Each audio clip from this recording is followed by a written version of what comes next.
So we're going to start, and we're going to talk about responsive web design using AngularJS. Now, this is a very small part of responsive web design that I'm going to go over, and this is more about trying to address some of the issues that you have when you're building a responsive site.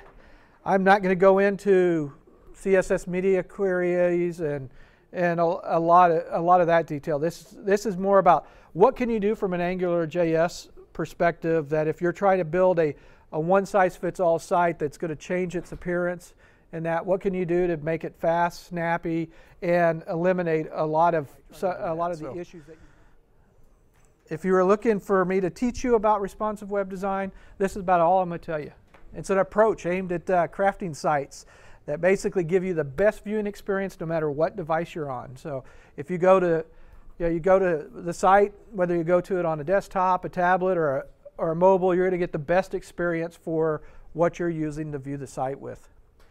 And it handles resizing, panning, whether you change your orientation. It's actually going to change your display sometimes. And this is right off of Wikipedia. So that's about as far as I'm going to go with that. So how is it usually done? There's two different ways people have tried to tackle this problem.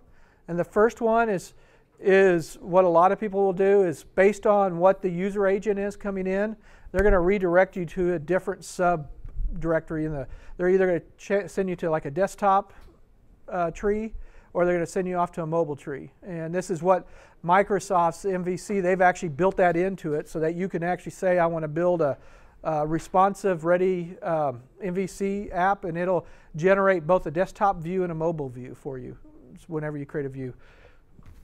The other way is, and the CSS Media Queries is the second way, and so what they're doing is they're going to, like less than 768, they're going to basically change the definitions of the CSS to hide and show different things. They may, and they also change the width of what your columns are. And actually, Bootstrap is probably one of the best examples of how things work in that regard. So let me give you a real quick example on how that works. So I'm going to jump out of here real quick, and I'm going to go over here to Radistogi.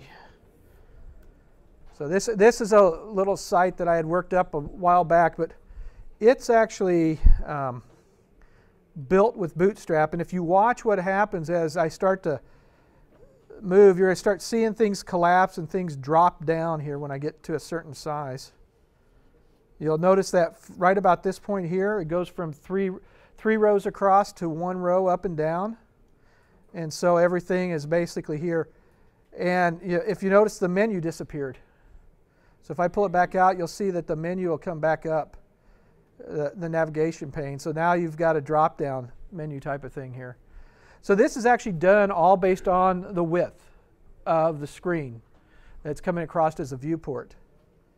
Now the problem with this is that if you're on a mobile device that has, let's say, a size smaller than 768 pixels, you're still pulling down all the images and all the content for the desktop site, even though it's hidden in the background. So what happens when that mobile device tries to, well actually, yeah, I guess I should have, I'm right here. So what happens is that that mobile device bogs down trying to manipulate all that hidden CSS, or hidden web stuff. Plus, it looks like it's really slow because it's pulling down all these big images over your 3G, 4G network. So that's not really a good solution. And then with redirection, it's more of a maintenance nightmare from a developer perspective, because every time you make a change on the desktop view, you got to make a change on the mobile view, and you got to keep things in sync. And if you don't, then all of a sudden, you'll get these weird bug reports. It works fine on the desktop, but when they do it on the mobile site, they're missing an address line, or they're missing a notes field because the developer forgot to update the mobile view or a tablet view. That's one of the things that I didn't like about iPhone development, is their solution for doing the different size screens was to build another resource file for each screen in the early days when they actually brought out the iPad and they had the very first generation universal apps. You had multiple different screen sizes. So if you changed something on one that was for the iPhone, you had to make sure you went and did it for the iPad. Otherwise, that same data wouldn't show up and your application would bail on you. So we can actually use Angular to help us solve these two problems. One is if we take and go down the CSS Media Query, then we can use AngularJS to actually hide that data so it never gets pulled down on your smaller devices. Or we can actually use a service for the redirection, and we can actually circumvent and redirect them automatically from the client. So the client can then figure it out instead of your server-side code having to figure it out. We can also use ngIf and ngSwitch to display their appropriate content. But the problem with like an ngSwitch or an ngIf is then you get all this complicated code in your HTML.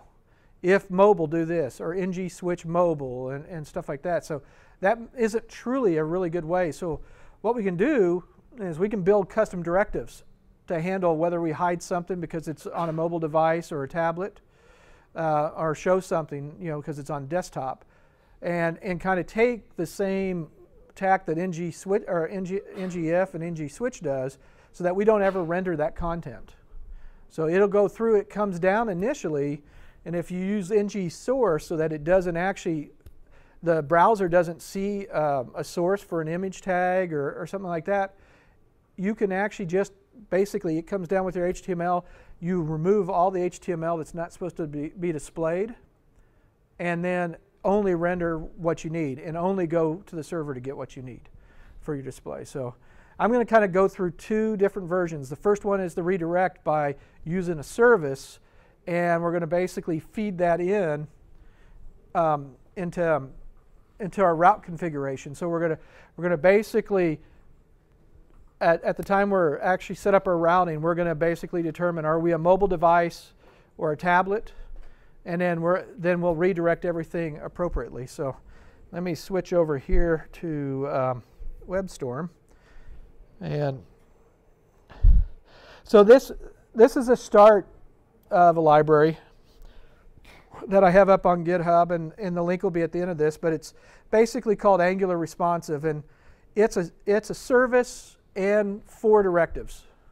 And the service basically is all the helper functions, like, am I on a smart device? So in this case here, I look to see if it's a smart device. Is it an Android, an iPhone, a BlackBerry, a Windows Phone?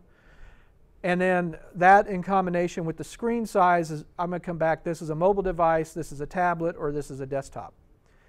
Now one of the other things I could do is I could also feed in, right now the sizes are hard-coded, but I could provide a block. And I know this is probably hard to see, so let me make it much better for you guys to see here. Let's see here.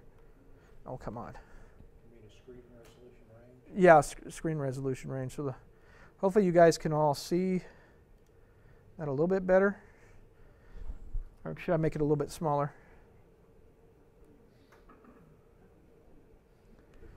Okay. So we start off with a provider, and the reason we're going to use a provider is because we're going to inject this into a config method, and you can't inject a regular service into a config method. You actually have to use the provider pattern so that it actually will get it, because at the point when the config runs, your services are not going to actually be gelled up yet. They're not all going to be created and instantiated. So you use the provider, which what it does, if you get down here at the bottom, is it actually exposes a method called $get. And so what happens, you say provider.get this, and it then at that point will return back your service. So we're going to use that, and that's the main reason we're doing this, is because we're going to inject this into the config section of where we define our routes. So again, what I was saying here is we have just a couple of very basic methods. Is smart device, and what we're doing is we're getting back the user agent from the browser, and then we're checking to see if it's iPhone, iPod, iPad, Silk, Android, BlackBerry, Opera. and then we're going to return back true or false based on that. And then we're going to then we have a couple other methods here. Is mobile, is tablet, and is desktop. And so the first thing we're going to do is we're going to check, is this a smart device? And then if it is a smart device and the width is less than 768, then we're going to return back true, and that indicates it's a mobile device. If it's the width's greater than 768 and it's a smart device, then we're going to say it's a tablet.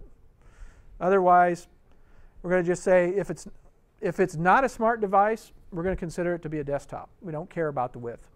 And so that way we can then use that in our route config to do stuff.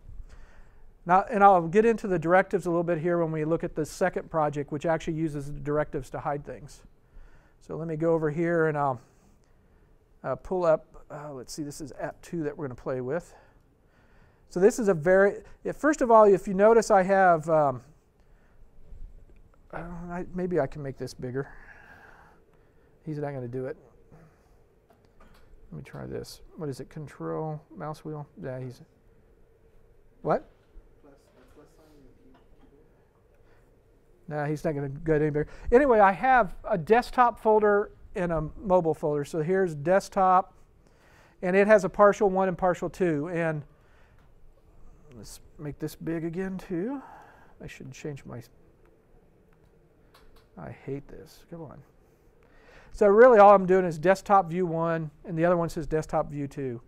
And then the mobile one says mobile view 1 and mobile view 2. So all we're going to do is I want to basically pull between two different views. And now, come on.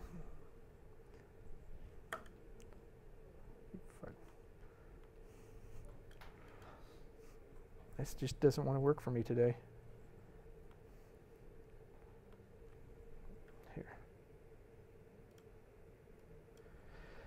And then here's actually the config method where we're actually injecting the responsive helper provider, which is what I just showed you before on the previous source code.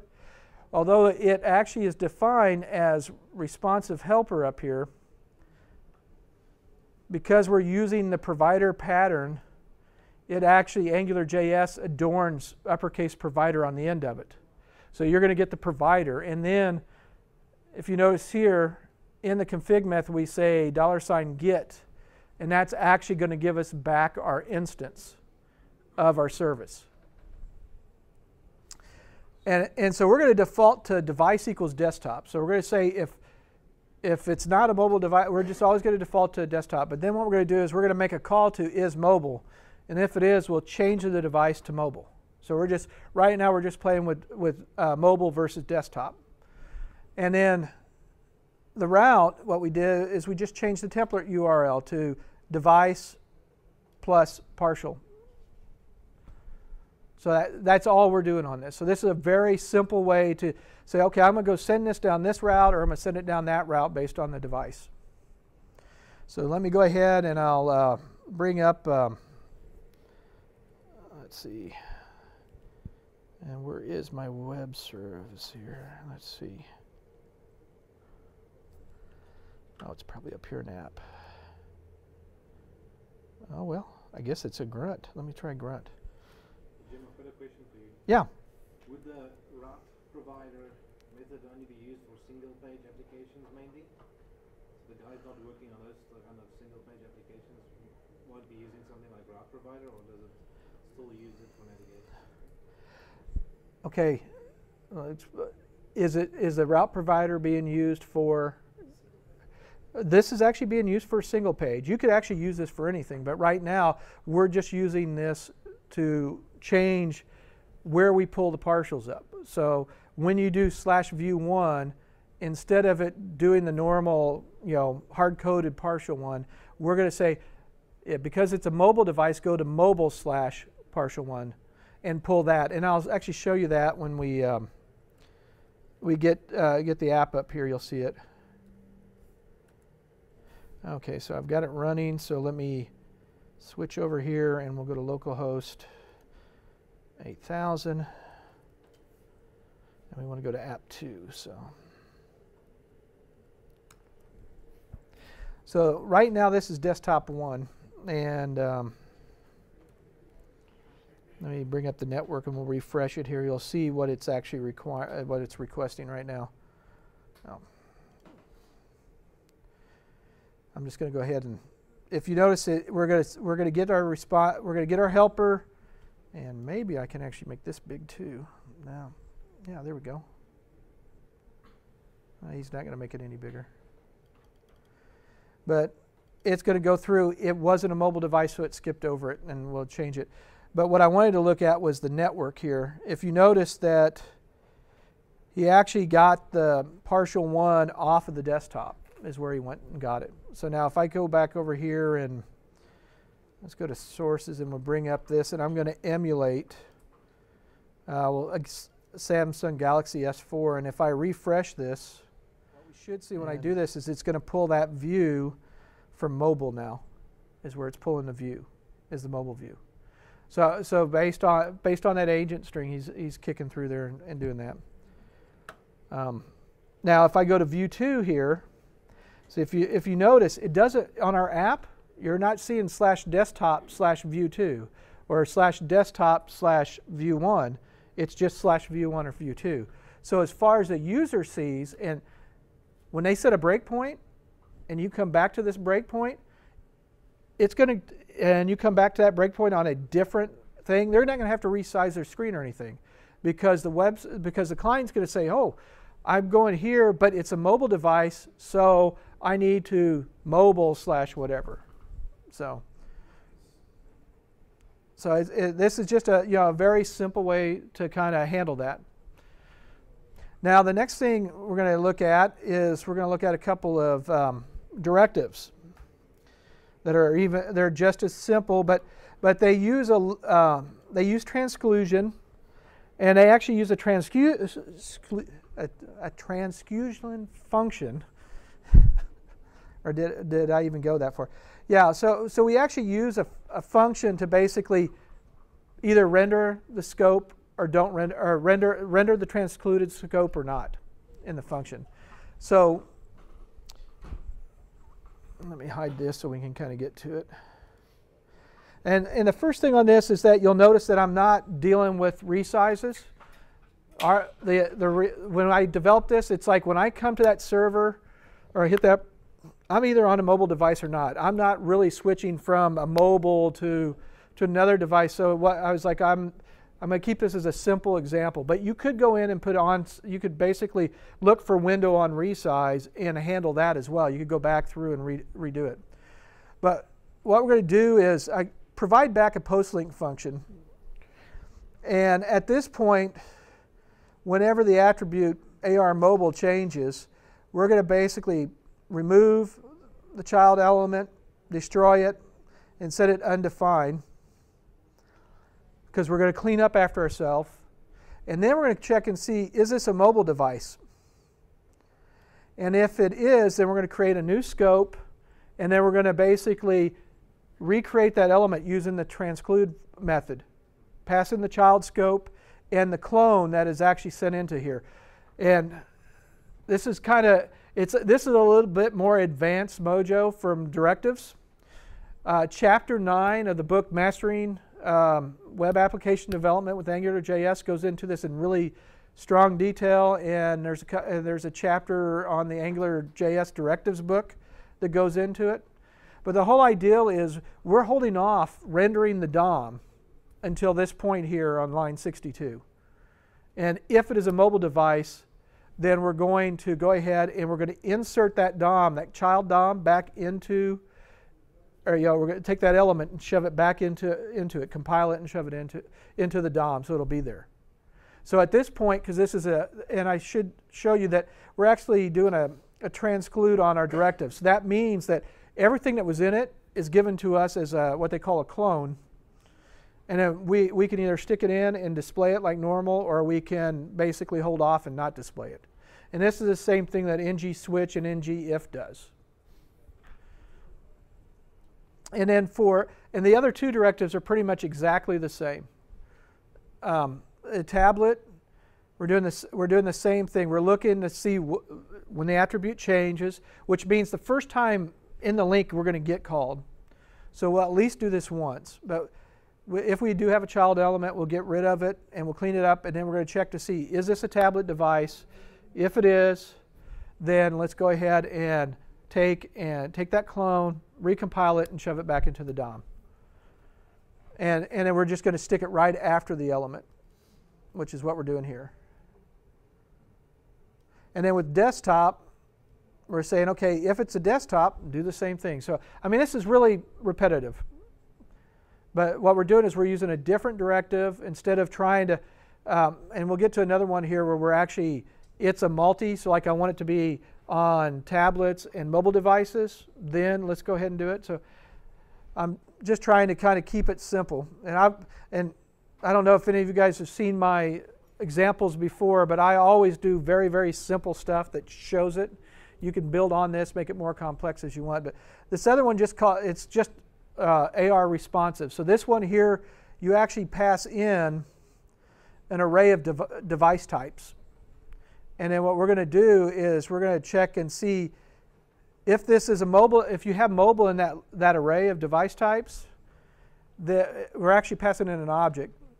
If mobile is true and we haven't shown the element, we'll basically call is mobile, and that'll set our flag. If tablet is true and we haven't shown the element yet, we'll check to see if it's a tablet, and if so, we'll set our flag. Otherwise, desktop, and then when we get down here, if we should show the element, then we basically shove it back into the DOM. And let me show you the code for this. Let me go to app 1 index here. So, and then I'll make it, see if I can do this nice and big. So you see here, this is basically going to be visible. This whole div here is only going to be visible on a mobile device, which is smart device, less than 768 pixels wide. So what'll happen is when this runs, this will actually be gone. It just is never going to show up. And we'll look at we can look at the HTML. On the tablet, if we're on a tablet, then this will, if we're not on a tablet, then this will be gone. All you'll get is just it'll just say data AR-tablet. And it'll look like a comment. And then on the desktop, I just noticed I pulled that out of here, so let me put this back where it belongs. There we go. Desktop, and then the last one here is the responsive one where we're passing in an object to tell it whether we want it displayed on mobile or a tablet device. And in this case, we don't want it displayed on the desktop. So let me go ahead and I'll flip around. We'll go to app 1 and we'll show this guy in action. So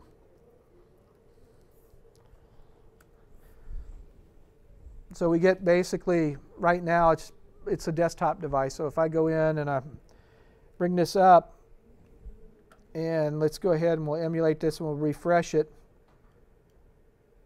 Now I get two different things, only shown on mobile device and tablet. So if I actually now change this to, let's put this as a Nexus 10. I'll emulate that, and then we'll refresh it. You'll notice that the other one's now the section that says only shown on, and I'm sorry guys, you can't see this very well. It's, even though we actually have it, oh, well, once I did that, now it goes away. But it's basically playing with it. And if you guys go out on GitHub and pull this down, you can play with it all you want. See, now it's going to go back to desktop devices. But again, so let's also look at the code here. So let me go over here to Elements and get down here where we've actually got this. And now maybe I can make this bigger. No. But if you notice here, like you see the comment down here at the bottom, it's very hard to see, but it says AR mobile. So that div that I had for the mobile device, it just basically didn't get redrawn. Same thing with the tablet. And then with the desktop, we actually have something down here. And then the responsive, there's nothing. Because we transcluded it, what happens is until we actually update the DOM for that transcluded piece of code, it just basically puts a marker in there for where your directive was. And so in this case here, nothing's going to come down. We're only going to pull down the stuff for the desktop. And if we actually go over here and look at the network, and let me refresh this again, you'll notice that we pulled down 2 images here. Now if we go back and I change this back to desktop, come on, let's reset that. You'll notice that now that only 1 image came down. So using the ng source inside that kept us from pulling down those images. Now if I change those to source elements, we'd always pull down the images, because as soon as the browser gets the HTML and parses it, he starts sending off calling stuff. So if we use like ng source, the browser doesn't know what to do with that, so it leaves it alone. And so that way you're not running out to get data images. So that's pretty much it for what I was going to show you around responsive. Does anybody have any questions or comments? 2 questions. Okay. First one, do you not end up though with the same problem that you would have with switching back and forth between 2 sites, where you really have to make sure that you keep your pages? Yes. So with the first one where we're changing the view, you do have the problem that you have with the redirect, which is you're still going to manage 2 different sets of partials, one for mobile and the other one for desktop. And actually, it's as many sets of partials for that view, as many devices as you want to maintain. Because you may want to do, if you think about if you do an iOS app today, a universal one, not only do you have the 4G, or I mean the 4S image size, but you also have the 5S, the extended one, and then you've got the Retina iPad, the iPad mini sizes. So you end up having to have 7 or 8 different sizes, to make something look as good as possible. Right, but so yeah, you do have the problem, but at least they're pretty much in the same. Not hard. And then the second one, it looks like that actually helps using the directive, kind of helps solve it by putting everything in one page, even though it's in different chunks. Right. No, that actually is what a lot of people are doing now. A lot of people, and the big thing on the front end side and the web design is, let's use one piece of HTML for all your sites.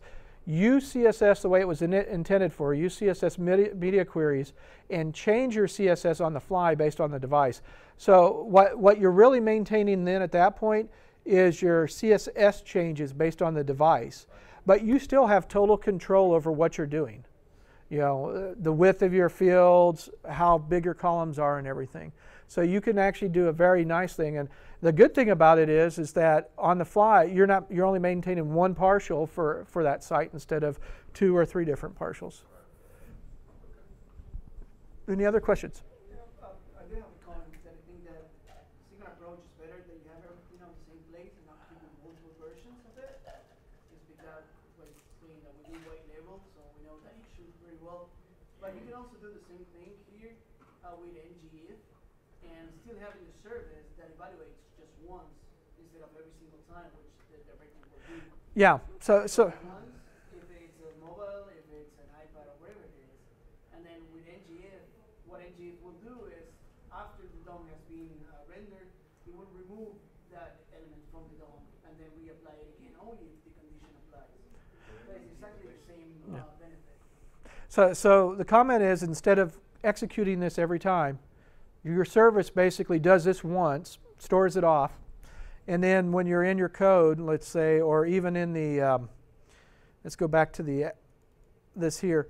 At this point, instead of doing this, we already know what our type is the whole time. And that would happen for all your ngIf items. So we could go back over here. Let's say, I think this is the one. So we could say here, ngIf, and then you could do, Whatever variable you have stored in that, yeah. like it's mobile or whatever. And work the same.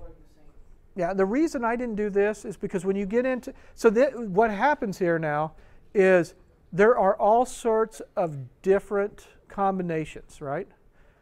Usually, and so you get into some of these where all I really want is mobile, or all I really want is this to be visible on a tablet. And if I'm doing NGF this, NGF that, it just becomes, it clutters up this. You know, I always think it's more elegant if I can create a directive that hides all that logic. But to me, I think your idea of instead of doing this all once, maybe what we do is when the provider's called the first time, is we already come up with all this stuff and store it so that we cut down on the back-end code, which is another way to do it. So it calculates it once, and then anytime they say is mobile or whatever, it's there. You know, it's more like accessing a property instead of a method. But again, there's 100 different ways to skin the cat. So his idea it works just as good as what I'm doing. Yes. I'm a big fan of cutting down server-side code whenever possible, but there is a different concept of separation of responsibilities. I'm a big fan if you're doing mobile development. Don't send the client anything it doesn't need. So for something like switching between sites, I would probably say, depending on what technology you're using, have the server only render the HTML components that particular device needs, and then send those. And then if you're using a LESS or a SAS compiler, take those parameters in and only send the CSS that you need. And then you're not annihilating the battery or the data on the mobile device, and you can actually have your server do what it's made to do. Right. So that comment is only render what you need to show for the device. So that's all server side instead of client side. It cuts down. It basically also addresses the other thing, whereas you're not basically sending down stuff you don't need. And I'm trying. Well, and I've been dealing with that a little bit too. Now with like what I was talking about earlier on one of the things we're doing, where we're actually the menu options, we're parsing that on the fly. So the first time you hit that site and you log in, your menu takes a little while to display because it has to go through and parse it based on all your roles. But then you only get what you have access to, right? And it's cached at that point. And I think you could probably do the same thing on the server. Is you're going to hit it one time, right, on the server to generate that on that view. And if you cache that view at that point, you can keep your performance can stay high so that you're not generating it on the fly every time. Is where I've seen that, because we tried to do that with some old ASP.NET applications that we had written, and we always ran into problems with it, mainly because ASP.NET destroys the page, and you're redrawing it every time. Now, there's other ways to do it nowadays, but that's another good way of actually attacking the problem. Yes. You could even combine them just because you've got you're doing this calculation here. You could essentially go ahead and pull down resources based on the type of device that it is with an AJAX pull. So you really could even limit the stuff that's coming down based on the choices that you made in your directions. Yes. Yeah, and like I said, this is just to get you guys into it, but it's some other ideas that you guys you can actually use as a Kickstarter, and it seems like we've got a lot of people here that have actually had to tackle this in one way or another. This right here would be really good. I'm just kind of thinking what I might use it for. If you have different versions of the iPad, all the browsers work differently in certain ways. So if you have basically dynamic view selection based on which tablet you have, Yeah. or what their user properties are, that would be really powerful there. Yeah, I know, because we ran into that. How many different flavors of an iPad can they make? But you're right. I mean, well, and that's actually another good thing is if you get the user agent string, you could use this, and instead of using it for mobile or whatever, you could use it for it's Android, and so I want to take advantage of Android over iPod or iPad or Windows Mobile. So I mean, you could use it for that way too, so that you can custom tailor the experience for the device. You know, So that's another a good way to address it. We actually use this. I was using the is smart device function just so I could figure out if it was an older Android device on our site, because it actually handled the language differently. So that was the first time I ever came up with started working on the is smart. And this is actually based on Detect Mobile browsers, but it's a much cheaper way of doing it than what they did. Any other comments? Questions? All right, well, we're going to go ahead and I'm going to stop recording.